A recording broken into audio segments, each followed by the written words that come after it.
ஏ பிள்ளைகளா 2 பேரும் நட்டு காலையிலேருந்து டிவி கம்மினே இருந்துக்கிட்டு இருக்கிறிய? செவி கேக்குவா திரும்பி ஆளுவலா? என்னவும் பண்ணுங்கட்டி, ஸ்கூலுக்கு நேரம் ஆயிட்டுன்னு புடுன்னு வாங்க, அதுக்கப்புறம் உங்களுக்கு இருக்கட்டி. மழை அதிகமாக இருப்பதால் பள்ளி கல்லூரிகளுக்கு இன்று விடுமுறை வழங்கப்படுகிறது. ஏ ஜாலி, ஐ லீவு விட்டுட்டாங்க. பாத்தியாட்டி தங்கச்சி, நான் சொன்னது போல இன்னைக்கு லீவு விட்டுட்டாவ பாத்தியா? ஆமாக்கா ஆமா, இன்னைக்கு தான் எனக்கு கணக்கு பிரச்சனை வேற சொன்னாவே, எனக்கு ஜாலியா இருக்கு.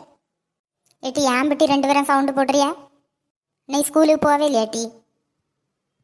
எம்மா இன்னைக்கு மழை இருக்கனால லீவ் விட்டுட்டாவம்மா, அதை தான் இருந்து இவ்வளோ நேரம் டிவியில் பார்த்துக்கிட்டு இருந்தோம். ஆமாம்மா, இன்னைக்கு ஜாலியாக வீட்டில் இருக்கலாம். ஆமாட்டி ஆமாம், ஜாலியாக வீட்டில் இருங்க, படிச்சையும் வேண்டாம் ஒன்றும் செய்யவும் வேண்டாம். இவனுக்கு வேற பொழப்பு இல்லை, எள்ளு போல் மழை பெய்திடக்கூடாது, உடனே லீவ் விட்டுருவானு. இன்னைக்கு லீவ் விட்டுட்டானா இன்னைக்கு ஃபுல்லாக வெயிலாக அடிச்சு தள்ளலாம்.